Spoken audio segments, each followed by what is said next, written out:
memulai pelajaran kita pada siang hari ini, alangkah baiknya kita berdoa menurut agama dan kepercayaan masing-masing. Berdoa dimulai.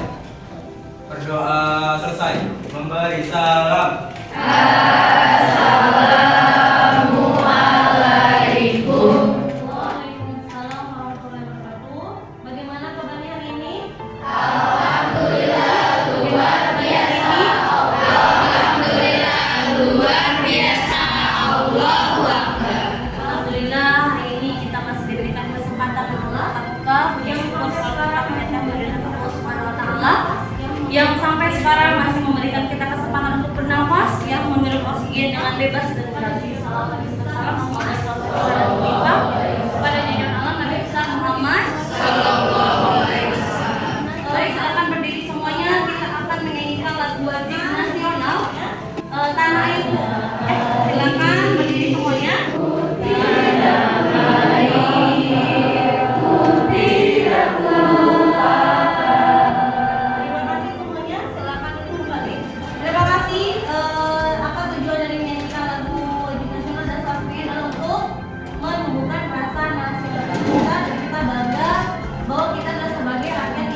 Baik anak-anakku, sebelum saya memulai pembelajaran hari ini tentang materi yang akan kita bahas mutasi, saya akan absen terlebih dahulu. Keisha, siapa yang tidak hadir hari ini? Tiga orang Bu. Yang pertama ada Laras, Sakit, Kristi izin, sama Haikal izin. Oke, Laras, Sakit, Haikal izin, sama Kristi izin. Oke, mudah-mudahan Laras sama kita yang sedang sakit kita doakan cepat sehat ya. Amin. Oke, saya bertanya kembali. Mutasi itu dibagi menjadi berapa? 2. Coba Keisha sebutkan satu mutasi. Mutasi basa nitrogen. Yang kedua, apa Syarul? Mutasi kromosom. Jadi mutasi itu ada 2 jenis. Yang pertama ada mutasi basa nitrogen. Masih ingat ya materi tentang sintesis protein? Nah, itu membahas tentang bagaimana atau apa saja basa nitrogen itu ada UCAG.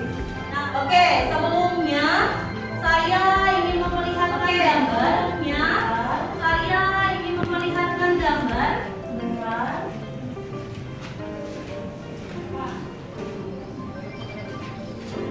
Oke. Ada gambar apa itu? Ada gambar apa itu? Ada yang tahu semangat tanpa biji itu akibat dari apa? Ada yang tahu semangat tanpa biji itu akibat dari biji? Dan sekarang apakah ada orang biji? Nah, dan sekarang ada orang yang memiliki semangat tanpa biji. Kalau pada manusia ya ada dampak mutasi pada atau kalau pada manusia ini ada dampak mutasi pada pada tumbuhan. Pernah kalau pada hewan, pada manusia sindrom, pernahkah Anda melihat juga sama dampak dari itu juga sama dampak dari akan pretest terlebih dahulu. Kita akan membagikan akan pretest terlebih tesnya di grup. Silakan dibuka. Oke, silakan. Area samping.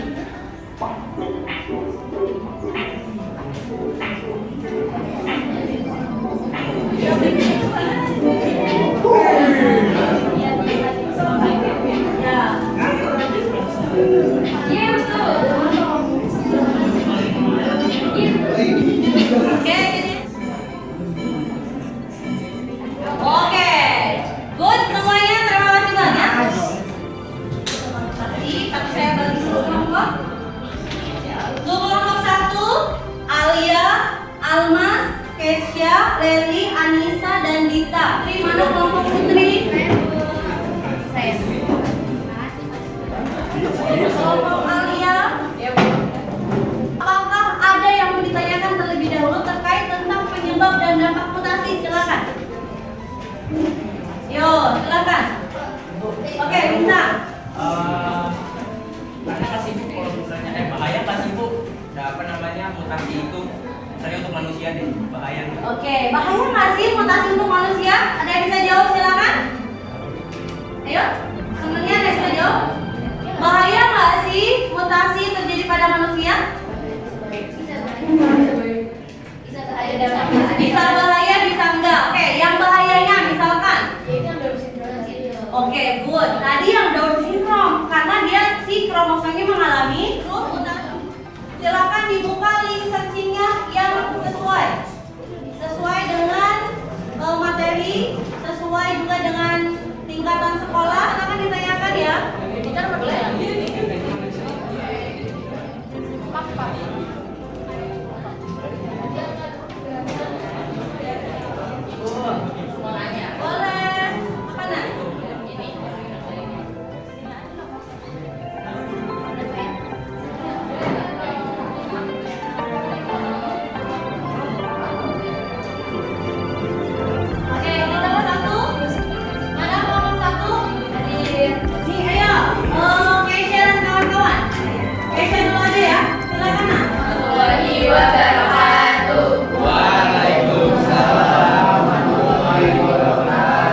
soal nomor 1. Berdasarkan urutan asam amino pada residu protein spike virus SARS-CoV-2 dari urutan asam amino ke-610 hingga 620, lengkapilah data urutan barisan nitrogen berdasarkan data bulan Januari dan Mei 2020. Di sini yang pertama kita tentukan ini kan ada DNA template.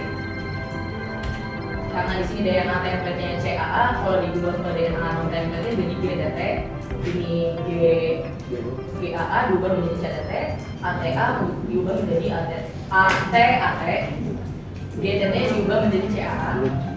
Oh iya, DNA template kan dia pasangannya sama DNA non template. Jadinya kita kalau mau mengubah DNA non template pakainya menggunakan DNA template. Kalau misalnya mRNA itu dia pasangannya sama tRNA. Jadi kalau misalnya kita mau menentukan atau mengubah itu dilihatnya pasangannya mRNA pasangannya dengan tRNA, DNA template pasangannya dengan non template. Untuk soal nomor 2, coba Anda bandingkan karyotipe kromosom orang yang menderita kelainan akibat mutasi dan karyotipe kromosom yang normal. Berikut, mutasi yang terjadi pada tingkat apa dan sebutkan nama kelainan tersebut. Pada gambar pertama, ini karyotipe kromosom pada manusia normal. Nah, pada gambar yang A, karyotipe kromosom pada penderita Down syndrome. Nah, yaitu pada kromosom kedua satunya, yang awalnya dia cuma ada 2, tetapi dia ada 3 yang mengakibatkan kromosom ini ada gangguan yang disebut dengan Down syndrome. Nah, untuk gambar kedua, yang ini dia disebut dengan sindrom Jacobs. Kenapa? Karena dia pada kromosom tersebut memiliki 3 genotipe. Yang pertama itu XYY, yang normalnya adalah XX ataupun XY, tetapi di sini dia XYY.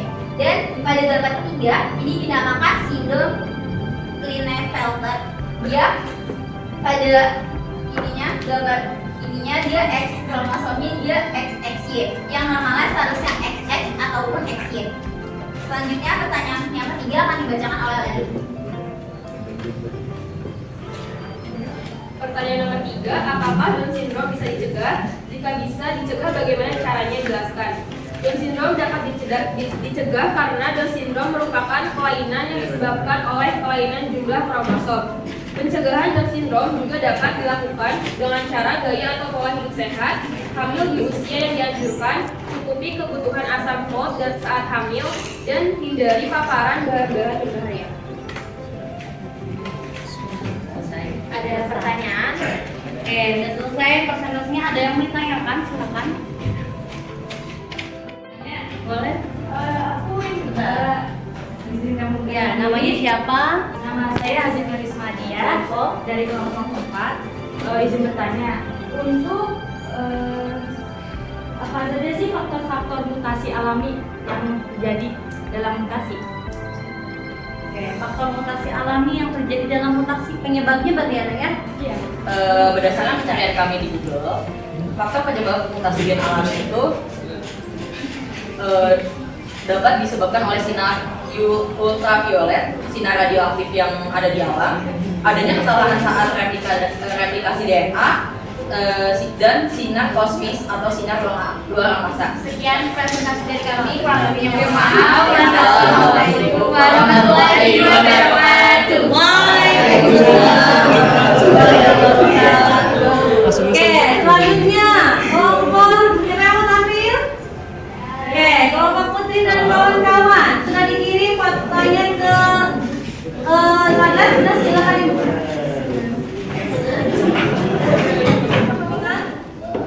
Tadi kita sudah membahas tentang virus bermutasi ya. Tadi dibuktikan dengan cara apa? Dengan adanya sintesis protein yang urutannya berbeda.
Tinggal satu lagi.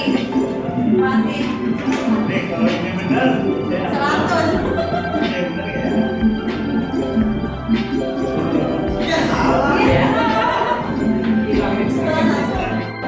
Baik, anak-anakku, sekarang refleksi pembelajaran. Apakah kita ada pertanyaannya? Silakan buka di Padlet. Padletnya silakan dibuka. Buka Padletnya. Ini refleksi. Apa yang kamu rasakan setelah mengikuti pembelajaran penyebab mutasi dan dampak mutasi bagi kehidupan makhluk hidup? Silakan ceritakan. Silakan isi Padletnya. Refleksinya silakan diisi. Ya. Oke, sudah dikirim lewat grup? Ya, sudah ada.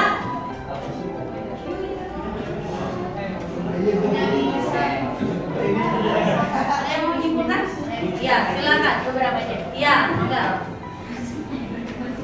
Dari bab proses mutasi ini saya jadi paham apa saja dampak dari mutasi dan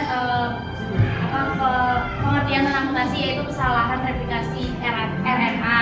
Dan saya semakin paham kalau penyebab mutasi pada manusia itu cenderung ke arah yang negatif, sedangkan kalau mutasi yang terjadi pada tumbuhan itu biasanya positif, contohnya yang pada semangka. Terus pada tadi ada gandum juga. Kalau yang di manusia itu contohnya tadi ada mutasi yang Down syndrome, terus ada juga yang kelainan kromosom XXY atau wanita super, dan juga ada laki super. Oke, sebelum Rena. Ya. Oke, terima kasih Nisa. Kasih aplaus buat kita semua. Oke, tentang pembelajaran hari ini intinya adalah apa yang harus kita lakukan adalah kita harus selalu bersyukur apa yang sudah Allah atau Tuhan berikan kepada kita. Bahwa kita diberikan jumlah kromosom yang sesuai, baik itu yang autosom maupun monosom. Dan apa tadi yang bisa kita lakukan untuk mencegah supaya kita terhindar dari kelainan genetik tersebut? Apa tadi? Dengan cara pola hidup sehat. Oke, baik, terima kasih untuk hari ini. Insya Allah minggu depan akan dilaksanakan penilaian harian untuk bab mutasi. Itu yang pertama tentang jenis mutasi, yang kedua tentang mutagen, dan tentang dampak dari mutasi. Oke, kurang mohon maaf. Sekian dari saya. Assalamualaikum warahmatullahi wabarakatuh. Waalaikumsalam warahmatullahi wabarakatuh. Oh iya, lupa bagi yang sudah presentasi nanti ada reward dari saya. Berdoa dulu sebelum kita pulang ke rumah masing-masing. Bintang pimpin doa. Berdoa dimulai. Berdoa selesai. Memberi salam.